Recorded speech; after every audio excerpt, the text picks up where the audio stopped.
Story time audio ബുക്സിലേക്ക് എല്ലാവർക്കും സ്വാഗതം. ജോയ്സ് എഴുതിയ കാണാത്ത തീരങ്ങൾ. ഊണിന് ശേഷവും ബാലഭാസ്കർ അവരെ ഭാസിയമ്മാമയുടെ മുറിയിലേക്ക് കൂട്ടിക്കൊണ്ടുപോയി ഓരോ പെഗ്ഗും കൂടി ഒഴിച്ചു കൊടുത്ത് കഴിപ്പിച്ചു. രാത്രി ഉറങ്ങാൻ രണ്ടുപേർക്കും ഒരു മുറിയാണ് കിട്ടിയത്. അതായിരുന്നു അവിടുത്തെ ഗസ്റ്റ് റൂം. സന്ദീപേട്ട, അതെങ്ങനെ ശരിയാവുന്നേ? റെക്കോർഡ്സ് ക്ലൂണി ഹോസ്പിറ്റലിൽ, ഡെലിവറി നടന്നത് ജിപ്മറിൽ. അതാണ് എനിക്കൊരു പിടിയും കിട്ടാത്തത്. ക്ലൂണി ഹോസ്പിറ്റലിൽ അഡ്മിറ്റായിട്ട് പിന്നീട് ജിപ്മറിലേക്ക് മാറ്റിയതാണോ? ചിലപ്പോൾ ഇവിടെയുള്ള ഡോക്ടേഴ്സിന് കൈകാര്യം ചെയ്യാൻ പറ്റാത്ത വിധം സീരിയസ് ആയിട്ട് അങ്ങനെ സംഭവിച്ചുകൂടെ? എടാ മണ്ട, 96 ഡിസംബർ 3 പേഷ്യൻറ്റിനെ എങ്ങനെയാണ് അതേ വർഷം തന്നെ നവംബർ 13 കൊണ്ടുപോയി അഡ്മിറ്റാക്കുന്നത്? അത് ശരിയാണല്ലോ. അപ്പോൾ രണ്ട് കേസ് തന്നെയാണെന്ന് ഉറപ്പിക്കാം അല്ലേ? ഓഫ് കോഴ്സ്, രണ്ടും രണ്ട് തന്നെ.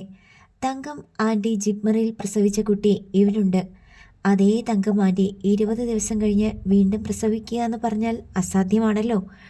ആ കുട്ടിയെ കാണാനുമില്ല. തങ്കം ആൻറ്റിയോട് തന്നെ ചോദിച്ചാലോ? കിഷോർ അഭിപ്രായപ്പെട്ടു.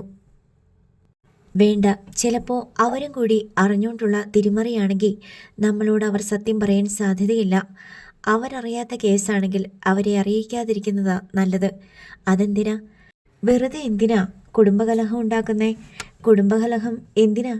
മധുവെങ്കിലിനോ ഭാസിയമ്മാമയ്ക്കോ ഏതെങ്കിലും ഒരു പെണ്ണുമായിട്ട് ഇല്ലീഗൽ റിലേഷൻഷിപ്പ് ഉണ്ടായിരുന്നു എന്നിരിക്കട്ടെ. അത്തരം കേസുകളിലാണല്ലോ കുഞ്ഞിനെ ഉപേക്ഷിക്കലും മറ്റും നടക്കുന്നേ. ഭാസിയമ്മാമയ്ക്ക് ഇല്ലീഗൽ റിലേഷൻഷിപ്പോ? ഇപ്പം വയസ്സ് 75 ഉണ്ടാവില്ലേ? എന്നാൽ മധുവെങ്കിലിന് വീട്ടുകാരറിയാതെ കക്ഷി കേസ് ഒതുക്കാൻ ശ്രമിച്ചു. അഡ്രസ് ചോദിച്ചപ്പോൾ തങ്കമാൻറ്റിയുടെ പേര് പറഞ്ഞു കാണും.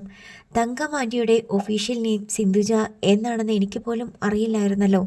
തങ്കമാൻറ്റി നവംബർ 13 ജിപ്മർ ഹോസ്പിറ്റലിൽ പ്രസവിച്ചതുകൊണ്ട് ക്ലോണിയിൽ ഡിസംബർ 3 തങ്കമാൻറ്റിയുടെ പേര് തന്നെ കൊടുത്തു. എന്തെങ്കിലും ആർക്കെങ്കിലും ഒരു സംശയമോ അന്വേഷണമോ ഉണ്ടായാൽ മധുവെങ്കിലിന് പറയാമല്ലോ. ശരിയാണ്, എൻ്റെ വൈഫ് ക്ലൂണി ഹോസ്പിറ്റലിൽ വെച്ച് പ്രസവിച്ചിട്ടുണ്ടായിരുന്നു. 96 ആ കുട്ടിയാണ് വീണ. അങ്ങനെ പറഞ്ഞാൽ അതോടെ സംശയം തീരില്ലേ? ചുരുക്കി പറഞ്ഞാൽ മധുവെങ്കിലിന് ഇല്ലീഗൽ റിലേഷൻഷിപ്പിൽ ഉണ്ടായ കുട്ടിയാണ് അല്ലിമ എന്നാണോ സന്ദീപേട്ടൻ പറഞ്ഞു വരുന്നേ? ഉറപ്പില്ല, അങ്ങനെയായിരിക്കാം. അതൊരു ഊഹം മാത്രം. അങ്ങനെയാണെങ്കിൽ നമ്മളിത് കണ്ടുപിടിച്ച് തെളിയിക്കുമ്പോൾ ഈ ഫാമിലിയിൽ ഒരു പൊട്ടിത്തെറി ഉണ്ടാവില്ലേ? അങ്ങനെയും സംഭവിക്കാം, സന്ദീപ് പറഞ്ഞു. പൊട്ടിത്തെറി ഉണ്ടാവട്ടെ. കുറ്റം ചെയ്തവന് ഏതെങ്കിലും കാലത്ത് അതിൻ്റെ ശിക്ഷ കിട്ടണ്ടേ? എനിക്കത് നോക്കേണ്ട കാര്യമേ ഇല്ല. അച്ഛന് പിന്നെ ഒരു എതിർവാക്കും പറയാൻ പറ്റില്ലല്ലോ എന്ന് ഓർക്കുമ്പോൾ അതങ്ങനെ തന്നെ ആകണേന്ന എൻ്റെ പ്രാർത്ഥന. ഞാനൊരു കാര്യം ചോദിക്കട്ടെ തങ്കമാൻറ്റിയോട്? ഞാൻ നാളെ രാവിലെ ചുമ്മാ കാഷ്വലായിട്ട് ചോദിക്കട്ടെ, വീണയുടെ ഡേറ്റ് ഓഫ് ബർത്ത് എന്നാണെന്ന്?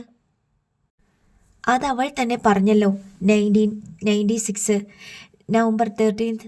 അത് വീണ പറഞ്ഞതല്ലേ. തങ്കമാൻറ്റി എന്താ പറയുന്നത് എന്നറിയാമല്ലോ. തങ്കമാൻറ്റിയും അത് തന്നെ പറയും. മാറ്റി പറയാൻ ഒരു സാധ്യതയുമില്ല. കാരണം അതാണല്ലോ സത്യം. അഥവാ മാറ്റി പറഞ്ഞാൽ തങ്കമാൻറ്റിക്കും ഈ ഗൂഢാലോചനയിൽ പങ്കുണ്ടായിരുന്നെന്ന് തെളിയും. ഓക്കെ, നമുക്ക് നോക്കാം.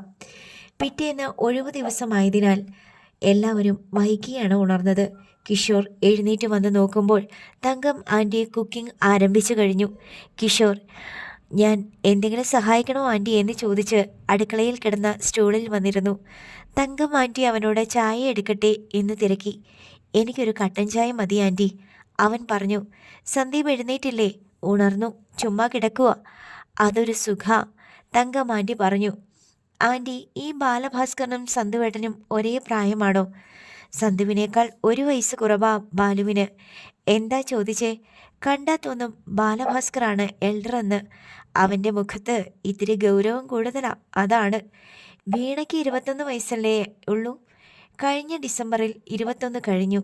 ഈ ഡിസംബർ വരുമ്പോൾ 22 തികയും. ഡിസംബറിലോ? നവംബറിലല്ലേ വീണയുടെ ഡേറ്റ് ഓഫ് ബർത്ത്? അതാര് പറഞ്ഞു?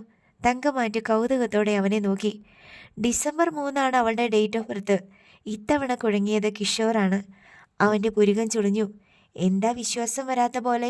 തങ്ക ആൻറ്റി ചോദിച്ചു. ഏയ് ഒന്നുമില്ല. എവിടെ വെച്ചാ വീണയെ പ്രസവിച്ചത്? നാട്ടിലായിരുന്നോ അതോ ഇവിടെയോ? പ്രസവമൊക്കെ ഇവിടെ തന്നെയായിരുന്നു.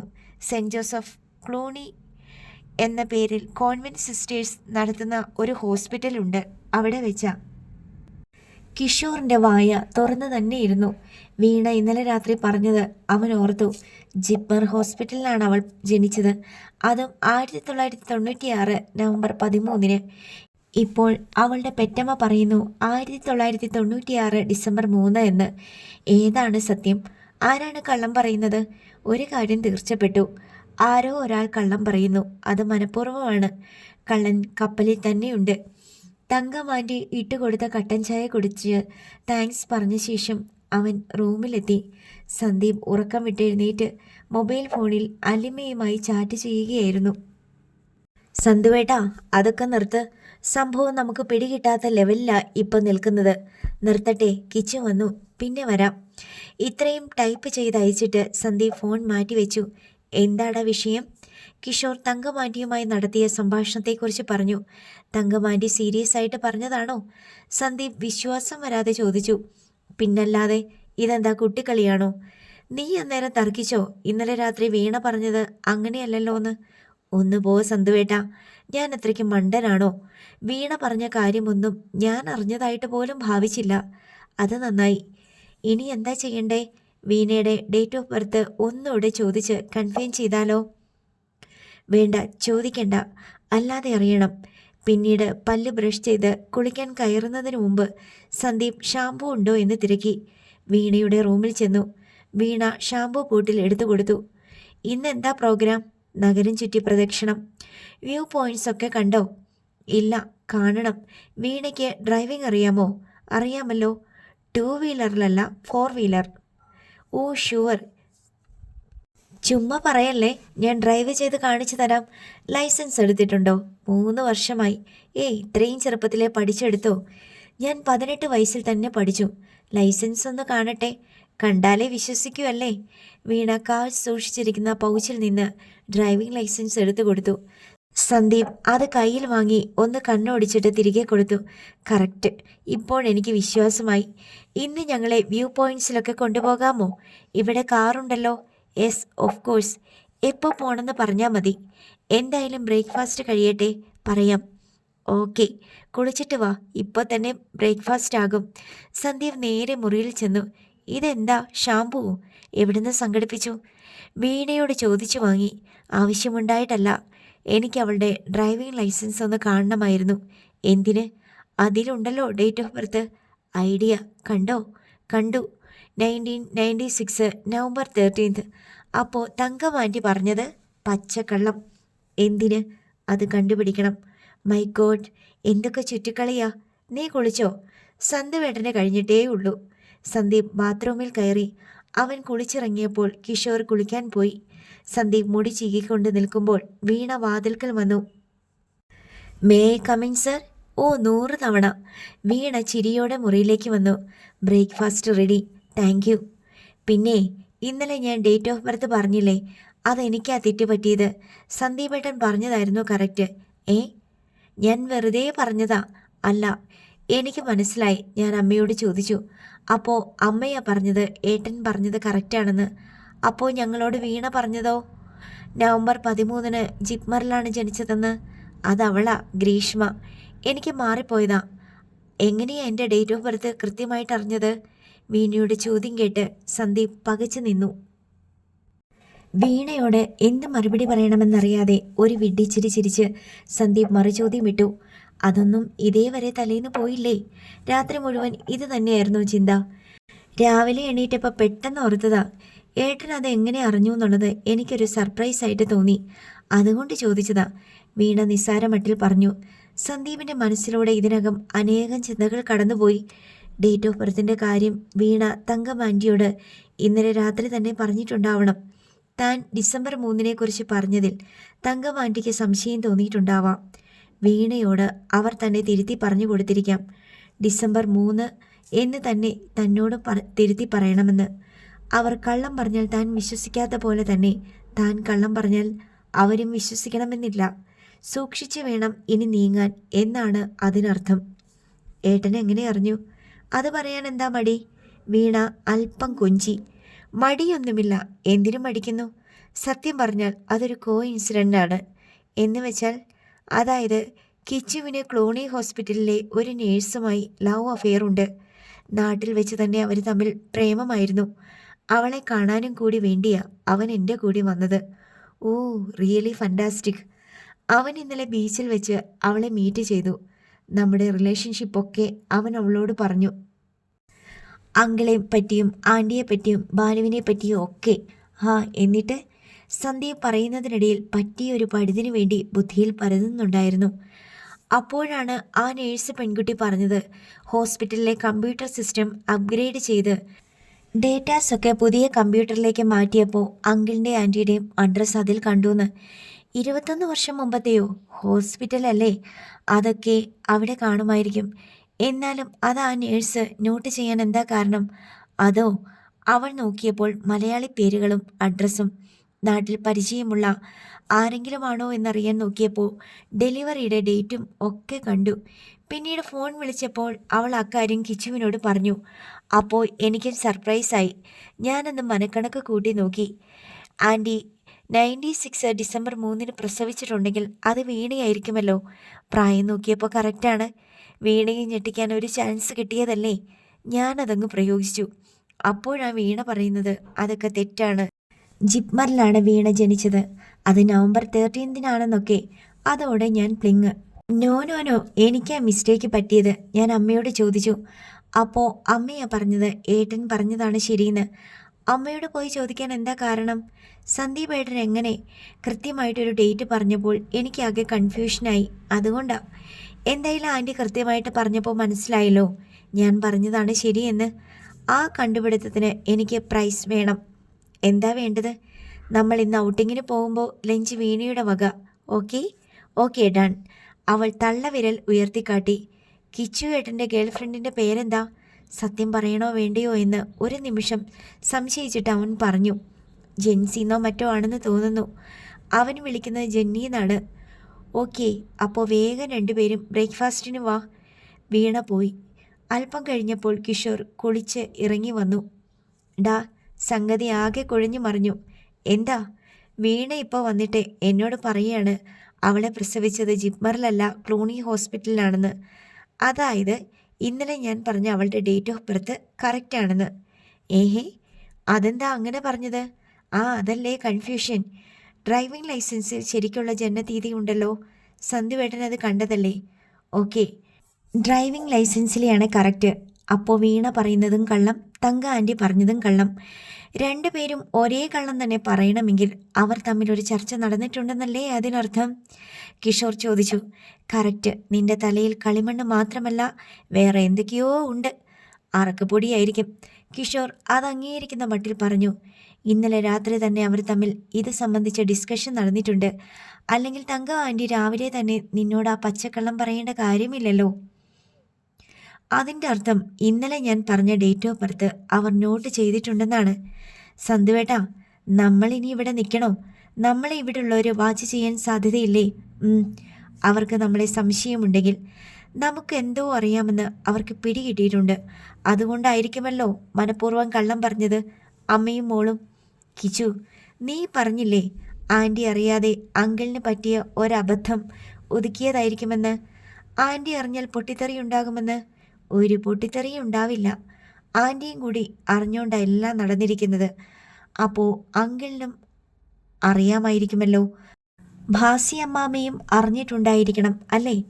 നമ്മൾ ഇവിടെ നിന്ന് അതേപ്പറ്റി അധികം സംസാരിക്കേണ്ട, അതായിരിക്കും നല്ലത്. ഓക്കെ, പിന്നെ നിൻ്റെ ഇവിടെയുള്ള ഗേൾ ഫ്രണ്ടിൻ്റെ പേര് ജെൻസി. നീ ജെന്നിന്ന് വിളിക്കും. അവളുടെ നാട് കോതമംഗലം, ക്ലൂണിയിലെ നേഴ്സാണ്. അതെന്ത് കഥ? അങ്ങനെയൊക്കെ വീണയോട് പറയേണ്ടി വന്നു. നാട്ടിൽ വെച്ച് നീയും ജെന്നിയും തമ്മിൽ പരിചയമുണ്ട്. അന്നേ തുടങ്ങിയ പ്രേമമാ +2 പഠിക്കുമ്പം. എൻ്റെ ഈശ്വര, ഞാനാരായി? മതി, ഇനി ഒന്നും പറയണ്ട. ഡ്രസ് ചെയ്ത് അവർ ബ്രേക്ക്ഫാസ്റ്റ് കഴിക്കാനായി പോയി. ബാലഭാസ്കർ ഡ്യൂട്ടിക്ക് പോകാൻ തയ്യാറായി നിൽപ്പുണ്ടായിരുന്നു. അയാൾ കഴിച്ചിട്ട് നിൽക്കുകയാണ്. എനിക്ക് പോകാൻ സമയമായി, അതുകൊണ്ട് ഞാൻ കഴിച്ചു. നിങ്ങൾ ഔട്ടിങ്ങിന് പോവുമല്ലേ? നമുക്ക് ഈവനിങ് കാണാം. ഓക്കെ ബാലു. ബാലഭാസ്കർ ഹെൽമെറ്റ് എടുത്ത് തലയിൽ വെച്ചു. അതിനുശേഷം ബുള്ളറ്റ് മോട്ടോർ സൈക്കിൾ ഓടിച്ചു പോയി. ബ്രേക്ക്ഫാസ്റ്റ് കഴിച്ചുകൊണ്ടിരിക്കുമ്പോൾ സന്ദീപ് പോണ്ടിച്ചേരിയിലെ വ്യൂ പോയിന്റുകളെക്കുറിച്ച് വാചാലനായി. ബർത്ത്ഡേറ്റ് വിഷയം സംഭാഷണത്തിൽ വരാതിരിക്കാൻ അവൻ പ്രത്യേകം ശ്രദ്ധിച്ചു. ബ്രേക്ക്ഫാസ്റ്റ് കഴിഞ്ഞയുടൻ വീണയെയും കൂട്ടി അവർ ഔട്ടിങ്ങിനിറങ്ങി. Bharathi park, botanical garden, Pondicherry museum, paradise beach, Aurobindo ആശ്രമം എന്നിവിടങ്ങളെല്ലാം ചുറ്റിത്തിരിഞ്ഞ് ഒടുവിൽ ഉച്ചയൂണിനായി ഹോട്ടലിൽ കയറി. ഊണ് കഴിച്ചുകൊണ്ടിരിക്കുമ്പോൾ വീണ കിഷോറിനോട് തിരക്കി, ഗേൾഫ്രണ്ടിനെ കൂടി വിളിക്കാമായിരുന്നു അല്ലേ? ഞാൻ ഓർത്തതാ, വീണയ്ക്ക് ഇഷ്ടപ്പെട്ടില്ലെങ്കിലോ എന്ന് വിചാരിച്ചാ വിളിക്കാതിരുന്നേ. കിഷോർ തട്ടിവിട്ടു. ഇപ്പോൾ വിളിച്ചാലോ? ഉച്ച കഴിഞ്ഞ് നമുക്ക് 2-3 വ്യൂ പോയിന്റും കൂടിയുണ്ട് കാണാൻ. ഇപ്പോഴവൾ ഡ്യൂട്ടിക്ക് കയറി കാണും. വിളിച്ചു നോക്ക്. വിളിച്ചാൽ വന്നില്ലെങ്കിൽ എനിക്ക് കുറച്ചില്ല. അത്രയ്ക്ക് കോംപ്ലക്സിൻ്റെ ആവശ്യമുണ്ടോ? അതൊക്കെ എനിക്ക് വലിയ പ്രശ്നമാണ്. എന്താ ആ കുട്ടിയുടെ പേര്? ജെൻസി. എനിക്കൊന്ന് പരിചയപ്പെടണം. അതിനൊന്നും അവൾ സമ്മതിക്കില്ല. അതെന്താ? ഞങ്ങളുടെ പ്രേമം തന്നെ ഭയങ്കര സീക്രട്ടാ.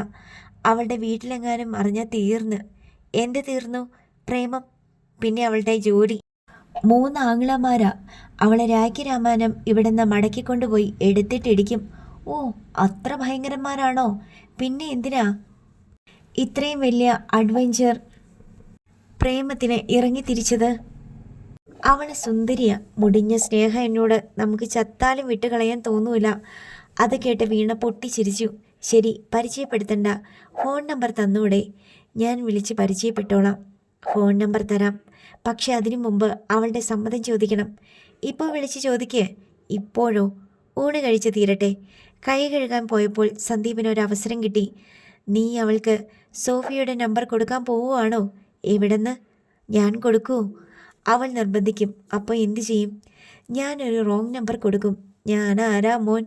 തിരികെ സീറ്റിലെത്തിയപ്പോൾ വീണ അവനോട് വിളിക്കാൻ ആവശ്യപ്പെട്ടു. കിഷോർ ഫോൺ എടുത്ത് ഏതോ നമ്പർ വിളിച്ചു. അത് റിങ് ചെയ്തുകൊണ്ടേയിരുന്നു. മറുവശത്ത് ആരും എടുക്കുന്നില്ല. അവൾ ഡ്യൂട്ടിക്ക് കയറിയെന്ന് തോന്നുന്നു. ഇനി രക്ഷയില്ല, കിഷോർ പറഞ്ഞു. ശരി, പിന്നെ മതി. വീണ സമാധാനപ്പെട്ടു. ലഞ്ച് കഴിഞ്ഞ് നമുക്ക് ലൈറ്റ് ഹൗസ് ബീച്ചിൽ പോകാം. മതി മതി, ഇനി എങ്ങോട്ടും പോകണ്ട. എന്താ വെയില്! ചൂടെടുത്തിട്ട് വയ്യ. നീറുന്ന ചൂട്. വീർക്കൊന്നുമില്ല, സന്ദീപ് പറഞ്ഞു. ഇവിടെ ഹ്യൂമിഡിറ്റി കുറവാ, അതുകൊണ്ടാ, വീണ പ്രതിവചിച്ചു. ഞങ്ങളെ ഹോട്ടലിൽ എത്തിച്ചാൽ മതി. ഇനിയൊന്നും മയങ്ങണം, അതാണ് സുഖം. അപ്പോൾ ഔട്ടിംഗ് പ്രോഗ്രാം വൈൻഡപ്പ് ചെയ്തോ? വീണയുടെ മുഖത്ത് നിരാശയുടെ ലാഞ്ചന ദൃശ്യമായി. ഇന്ന് ഇത്രയും മതിയെന്നേ. എങ്കിൽ നമുക്ക് വീട്ടിലേക്ക് പോകാം. എന്തിനാ ഹോട്ടലിലേക്ക് പോണേ? വീണ ചോദിച്ചു. കുറച്ച് അർജൻറ്റ് വർക്ക് ചെയ്യാനുണ്ട് വീണ. ലാപ്ടോപ്പ് ഹോട്ടലിലാണ്. വീണ അവരെ കാറിൽ ഹോട്ടലിലെത്തിച്ചു. വൈകുന്നേരം വീട്ടിലേക്ക് വരുമോ? അവൾ സന്ദീപിനോട് ചോദിച്ചു. നോക്കട്ടെ, സന്ദീപ് ഒഴുക്കൻ മട്ടിൽ പറഞ്ഞു. വരണം. വീണയുടെ കണ്ണുകളിൽ യാചനയുണ്ടെന്ന് സന്ദീപിന് തോന്നി. അവൾ ഡ്രൈവ് ചെയ്തു പോയി. പെണ്ണിന് സന്തുവേട്ടനെ ക്ഷ പിടിച്ചുവെന്ന് തോന്നുന്നല്ലോ. വിട്ടുപോകാനൊരു മടി, കിഷോർ ചിരിച്ചും കൊണ്ട് പറഞ്ഞു. ആണോ? എനിക്കങ്ങനെ തോന്നിയില്ല. എനിക്ക് തോന്നി. സന്തുവേട്ടനോടൊപ്പമായിരുന്നു നടത്തവും സംസാരവും എല്ലാം. അല്ലിമ ഇല്ലായിരുന്നെങ്കിൽ ഒന്ന് നോക്കാമായിരുന്നു അല്ലേ? പോടാ, അവൾ കള്ളം പറഞ്ഞില്ലേ എന്നോട്? അപ്പോൾ തന്നെ എൻ്റെ മതിപ്പ് പോയി. ഇത്തിരി ക്രൂക്കഡാണോ എന്നൊരു സംശയം. ആണല്ലോ. അതുകൊണ്ടല്ലേ എൻ്റെ ഗേൾ ഫ്രണ്ടിൻ്റെ ഫോൺ നമ്പർ എങ്ങനെയും പിടിച്ചെടുക്കാൻ നോക്കിയത്. ശരി, ഒന്ന് കിടക്കണം. ഇന്നലെ കള്ള് കുടിച്ച ക്ഷീണം മാറണ്ടേ? റൂമിൽ ചെന്നയുടൻ സന്ദീപ് ബെഡിലേക്ക് വീണു. വീണ തനിച്ച് വീട്ടിൽ തിരിച്ചെത്തിയപ്പോൾ തങ്കം മകളോട് തിരക്കി. സന്തുവും കിച്ചു എവിടെ? അവരെ ഹോട്ടലിൽ വിട്ടു.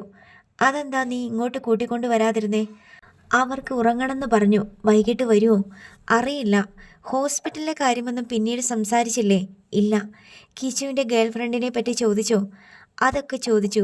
ഫോൺ നമ്പർ തന്നില്ല. അതൊക്കെ നീ ചോദിച്ചു വാങ്ങണ്ടേ? ആ ഗേൾ ഫ്രണ്ടിനോട് ചോദിച്ച് സമ്മതം വാങ്ങണമത്രേ. ചുരുക്കി പറഞ്ഞാൽ ഒന്നും കിട്ടിയില്ല. തങ്കത്തിന് നീരസമായി. അമ്മയ്ക്കിപ്പോൾ എന്താ വേണ്ടത്?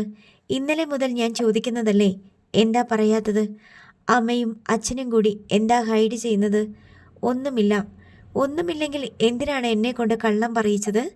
ക്ലൂണി ഹോസ്പിറ്റലാണ് എന്നെ പ്രസവിച്ചതെന്നും ജിപ്മറിൽ ഗ്രീഷ്മയായിരുന്നെന്നും അവരുടെ ഉള്ളിലിരിപ്പ് എന്താണെന്ന് അറിയാൻ വേണ്ടിയിട്ടാണ്. അവരുടെ ഉള്ളിലിരിപ്പ് എന്തിനാണ് നമ്മൾ അറിയുന്നത്? ഏതോ ഒരു പെണ്ണിൻ്റെ ഡേറ്റ് ഓഫ് ബർത്ത് നോക്കി വച്ചിട്ട് ഇവിടെ വന്ന് അത് നിൻ്റേതല്ലേ എന്ന് ചോദിക്കേണ്ട കാര്യമെന്ത്? അമ്മേ, നമ്മുടെ അഡ്രസ്സ് ഹോസ്പിറ്റൽ രജിസ്റ്ററിൽ കണ്ടു എന്ന് പറഞ്ഞതുകൊണ്ടാണ് അവരത് നോട്ട് ചെയ്തത്. അല്ലെങ്കിൽ അവർക്ക് എന്ത് കാര്യം? അവരത് അപ്പോഴേ കളഞ്ഞു. ആ കളഞ്ഞെങ്കിൽ പോട്ടെ. അമ്മ എന്നെ കൊണ്ട് കള്ളം പറയിച്ചത് എന്തിനാണ്? അവരുടെ ഉദ്ദേശം എന്താണെന്നറിയാൻ വേണ്ടിയാ. ഓക്കെ, ഞാനത് വിശ്വസിച്ചു. But you are hiding something from me. എങ്ങനെയാണ് സെൻറ്റ് ജോസഫ് ക്ലൂണി ഹോസ്പിറ്റലിൽ ഇവിടുത്തെ അഡ്രസ്സ് വന്നത്? അമ്മ ആ സമയത്ത് ക്ലൂണി ഹോസ്പിറ്റലിൽ പോയിട്ടേ ഇല്ലെന്ന് ഊഹിക്കാനുള്ള ബുദ്ധി എനിക്കുണ്ട്. കാരണം അമ്മ ജിപ്മറിൽ എന്നെ പ്രസവിച്ചിട്ട് 20 ദിവസമേ ആയിട്ടുള്ളൂ. നമ്മുടെ അഡ്രസ്സ് അവിടെ എങ്ങനെ വന്നുവെന്ന് അറിയണം. അതിനു വേണ്ടിയാ ഞാൻ ഓരോന്ന് ചോദിച്ചത്. യു ആർ ലൈയിങ് മാം. അമ്മയുടെ പേരിൽ ആരോ ക്ലൂണി ഹോസ്പിറ്റലിൽ അഡ്മിറ്റ് ആയിട്ടുണ്ട്, പ്രസവിച്ചിട്ടുമുണ്ട്. അതാരാണെന്ന് അമ്മയ്ക്കറിയാം, അച്ഛനറിയാം, ഗ്രാൻഡ് പായ്ക്കും അറിയാം. കാരണം 22 വർഷം മുമ്പ് നിങ്ങൾ 3 പേരും അറിയാതെ ഈ വീട്ടിലൊന്നും നടക്കില്ല. വീണ പറഞ്ഞത് കേട്ട് തങ്കം അവളെ തന്നെ സൂക്ഷിച്ചു നോക്കി. ഇവിടെ എന്ത് നടന്നുവെന്നാണ് നീ പറഞ്ഞു വരുന്നത്? ഒന്നും നടന്നില്ല. എന്തെങ്കിലും നടന്നാലും അതാരാണെന്നും എന്താണെന്നും എനിക്കറിയുകയും വേണ്ട. വീണ ദേഷ്യപ്പെട്ട് നടന്നുപോയി. തങ്കം ഇതികർത്തവ്യതാമൂഢയെ പോലെ നിന്നു. കിഷോർ ഫോൺ കാതിൽ ചേർത്ത് മുറിയിൽ കൂടി നടന്നു. കുറച്ച് റിങ് ചെയ്ത ശേഷം ഫോൺ നിശബ്ദമായി. ബെഡിൽ ചമ്രം പടിഞ്ഞിരിക്കുന്ന സന്ദീപിനോട് അവൻ പറഞ്ഞു, എടുക്കുന്നില്ല, വെയിറ്റ് ചെയ്യ്. കിഷോർ ഫോണുമായി വീണ്ടും നടന്നു. കുറച്ചു കഴിഞ്ഞ് വീണ്ടും വിളിച്ചു. ഇത്തവണ 2 പ്രാവശ്യം റിങ് ചെയ്തപ്പോൾ തന്നെ മറുവശത്ത് നിന്ന് പ്രതികരണമുണ്ടായി. ഹലോ കിച്ചുവേട്ടാ. എന്തൊരു മധുര ശബ്ദം! കിഷോർ അറിയാതെ പറഞ്ഞുപോയി. എന്താ ഉദ്ദേശം? ഞാനൊരു കാര്യം പറഞ്ഞതാ, ഇനി പറയുന്നില്ല. സോഫി, ഞാൻ വിളിച്ചത് വേറൊരു സംഗതി അറിയിക്കാനാ. നമ്മുടെ ഓപ്പറേഷൻ ഗോയിങ് ടു സക്സസ്. മനസ്സിലായില്ല? അതായത് പ്രതിയെ നമ്മൾ കണ്ടുപിടിച്ചു കഴിഞ്ഞു. പ്രതിയോ? പ്രതികൾ എന്ന് പറയണം. എന്ന് വെച്ചാൽ ഒരു ഗൂഢാലോചന നടന്നിട്ടുണ്ട് എന്നർത്ഥം. ഒന്ന് തെളിച്ചു പറയൂ കിച്ചുവേട്ടാ. സോഫി മൈ ഡിയർ, നീ തന്ന അഡ്രസ്സ് ഉണ്ടല്ലോ, മൊത്തം 6 ഡെലിവറി കേസിൻ്റെ. അത് വെച്ച് ഞങ്ങളൊരു ഇൻവെസ്റ്റിഗേഷൻ നടത്തി. എടാ, അവൾക്ക് ദേഷ്യം വരും. നീ പെട്ടെന്ന് പറഞ്ഞ് മനസ്സിലാക്കി കൊടുക്ക്. ബെഡിലിരുന്ന് സന്ദീപ് അവനെ ശാസിച്ചു. അതോടെ കിഷോർ പോണ്ടിച്ചേരിയിലുള്ള ബന്ധു കുടുംബത്തിന് അതിലൊരു കേസുമായുള്ള ബന്ധത്തെപ്പറ്റി ചുരുക്കി പറഞ്ഞു. ബാലഭാസ്കറിൻ്റെ വീട്ടിൽ പോയതും അവിടുണ്ടായ സംഭവവികാസങ്ങളും സോഫിയയെ ധരിപ്പിച്ചു. എല്ലാം കേട്ടിട്ട് സോഫിയ പറഞ്ഞു, ഉറപ്പായിട്ടും അവരറിയാതെ ഒന്നും നടന്നിട്ടില്ല. പക്ഷെ ആ പെൺകുട്ടിക്കും മറ്റേയാൾക്കും, പോലീസുകാരൻ, ഒന്നും അറിയില്ലായിരിക്കും. ഒരാൾ ജനിച്ചിട്ടേ ഉള്ളൂ അന്ന്. മറ്റേയാൾക്ക് 4 or 5 വയസ്സ് കാണുമായിരിക്കും.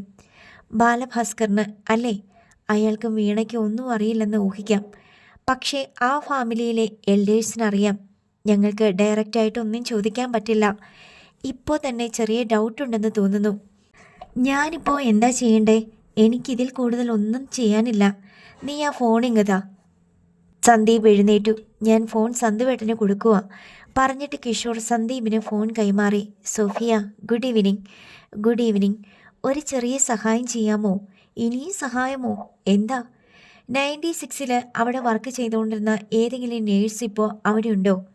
അയ്യോ, 22 വർഷം മുമ്പത്തെയോ? കാണുന്നു തോന്നുന്നില്ല. സോഫിക്ക് അവിടെയുള്ള നേഴ്സുമാരെ എല്ലാം പരിചയമല്ലേ? ഞാൻ അവരുടെ ലിസ്റ്റ് ഒന്ന് നോക്കട്ടെ. 1/2 മണിക്കൂർ കഴിഞ്ഞ് വിളിക്കാം. Okay, thank you. Sandeep call cut ചെയ്തു. 20 മിനിറ്റ് കഴിഞ്ഞപ്പോൾ സോഫിയയുടെ കോൾ വന്നു. സന്ദീപ് അറ്റൻഡ് ചെയ്തു. ആ സോഫിയ, പറയൂ. 96-ലുണ്ടായിരുന്ന ആരും ഇപ്പോൾ ഇവിടെ ഇല്ല. കഷ്ടമാണല്ലോ സോഫി. ഒരാളുണ്ടായിരുന്നു, 3 മാസം മുമ്പ് പിരിഞ്ഞുപോയി. അതാരാ? മലയാളിയാണോ? മലയാളിയാ, പേര് റീത്താമ്മ. അവരുടെ അഡ്രസ്സ് തരാമോ? നെയ്വേലിയിലാണ് അവർ താമസിക്കുന്നത്, ഫാമിലി ആയിട്ടാ. അവരുടെ ഹസ്ബൻഡിനും മകനും നെയ്വേലി ലിഗ്നൈറ്റ് കോർപ്പറേഷനിലാണ് ജോലി. എവിടെയാണ് നെയ്വേലി? അത് തമിഴ്നാട്ടിലാ. കടലൂർ വഴി പോണം. സോഫി, എന്തോ?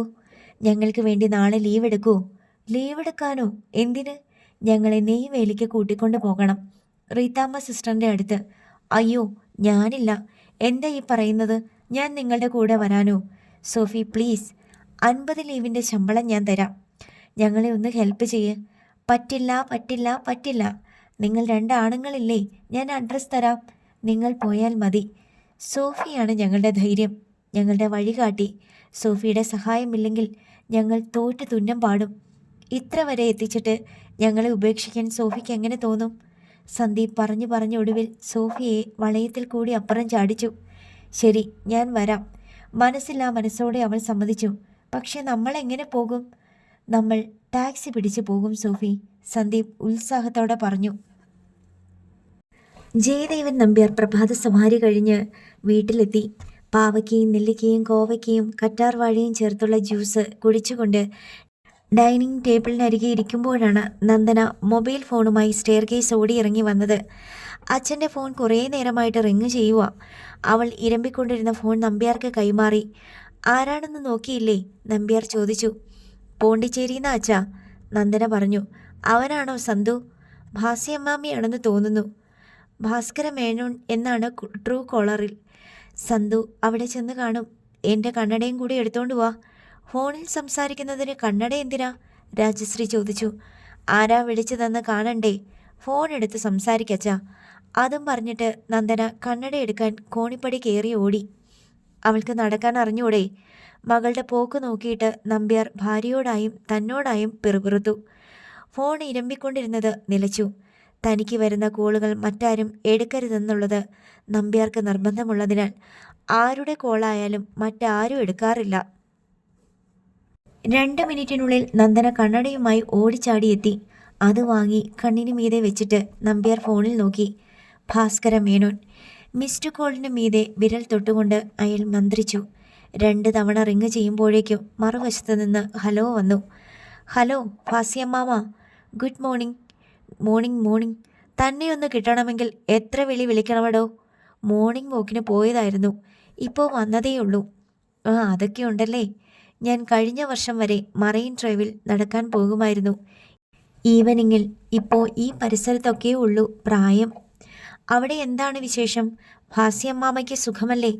സുഖക്കുറവൊന്നുമില്ല. പഴയ വണ്ടിയല്ലേ, എൻജിൻ പവറും പുള്ളിങ്ങും ഒക്കെ പോയി. തേയ്മാനം, ഡിസോർഡേഴ്സ്, സ്റ്റാർട്ടിംഗ് ട്രബിൾ, അങ്ങനെ. ഈ വാർദ്ധക്യം എന്ന് പറയുന്നത് ഒരു മെക്കാനിക്കൽ വർക്ക്ഷോപ്പാണിടോ. തൻ്റെ ആരോഗ്യമൊക്കെ എങ്ങനെ?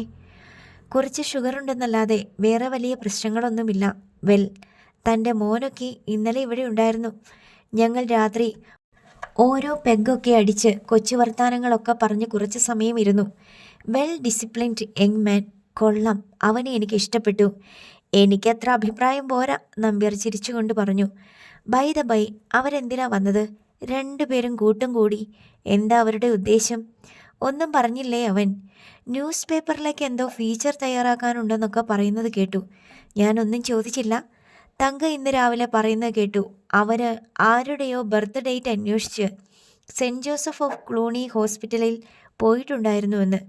എന്തിനാണാവോ? തനിക്ക് വല്ലതും അറിയാമോ? നമ്പ്യാർ ഒരു നിമിഷം ആലോചിച്ചു. പറയണോ വേണ്ടയോ? സന്തു പറഞ്ഞിട്ടില്ലെങ്കിൽ പറയാതിരിക്കുന്നത് തന്നെയാണ് നല്ലത്.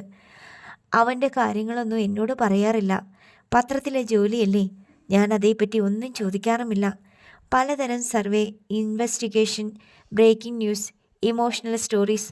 അവരുടെ ജോലിയുടെ ഭാഷ തന്നെ വേറെയാണ്, നമുക്ക് മനസ്സിലാവില്ല. Oh well well. ഇന്നലെ അവൻ നമ്മുടെ മധുവിൻ്റെ മകളില്ലേ വീണ, അവളോട് ഡേറ്റ് ഓഫ് ബർത്ത് ചോദിച്ചു. 96 ഡിസംബർ 3-നല്ലേ നീ ജനിച്ചത്? ക്ലൂണി ഹോസ്പിറ്റലിൽ വെച്ചല്ലേ എന്നൊക്കെ. അതിവിടെ ഞങ്ങൾക്ക് വലിയ സർപ്രൈസായി. ഏഹേ, അവൻ പറഞ്ഞത് കറക്റ്റ് ആയിരുന്നോ? അതെ. അവൻ എങ്ങനെ അറിഞ്ഞെന്നാ ഞങ്ങളുടെ അതിശയം. പിന്നെ ഓർത്തു, തനിക്കറിയാമല്ലോ, താൻ പറഞ്ഞതായിരിക്കുമെന്ന്. താനെല്ലാം കണിശമായിട്ട് ഓർത്ത് വയ്ക്കുന്ന ആളാണല്ലോ. ജയദേവൻ നമ്പ്യാർ അത് കേട്ട് ചിരിച്ചു. വീണയുടെ ഡേറ്റ് ഓഫ് ബർത്ത് എനിക്കറിയില്ല ഭാസ്യമ്മാമേ. അവൻ എങ്ങനെയെങ്കിലും കണ്ടുപിടിച്ചതായിരിക്കും. കഴിഞ്ഞ തവണ പോണ്ടിച്ചേരി വന്നപ്പോൾ ഓർത്ത് വെച്ചിരുന്നാലും മതിയല്ലോ.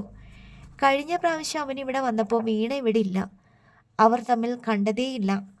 അവന് വിവരം കിട്ടിയിരിക്കുന്നത് ക്ലൂണി ഹോസ്പിറ്റലിൽ നിന്നാണ്. അത് അവിടെ അടുത്തുള്ള ഹോസ്പിറ്റലാണോ? അത്ര അടുത്തല്ല, എന്നാലും ഹോസ്പിറ്റൽ പണ്ടേ ഉള്ളതാണ്. ഫ്രഞ്ച് കോളനിയായിരുന്ന കാലം മുതൽ. സന്തുവിനോട് ചോദിക്കാമായിരുന്നില്ലേ ഭാസ്യമ്മാമേ? വീണ ചോദിച്ചപ്പോൾ പറഞ്ഞത് സന്തുവിൻ്റെ കൂടെയുള്ള പയ്യന് ക്ലൂണിയിലെ ഒരു നേഴ്സുമായിട്ട് അഫെയർ ആണെന്ന്. അവളോട് ഞങ്ങളെപ്പറ്റി പറഞ്ഞപ്പോൾ 96-ലെ ഫയൽ ഈയിടെ കണ്ടിരുന്നുവെന്ന് ആ നേഴ്സ് ഓർത്ത് പറഞ്ഞത്രേ. അതിലെന്തോ ഒരു പൊരുത്തക്കേടുള്ളതുപോലെ തോന്നി.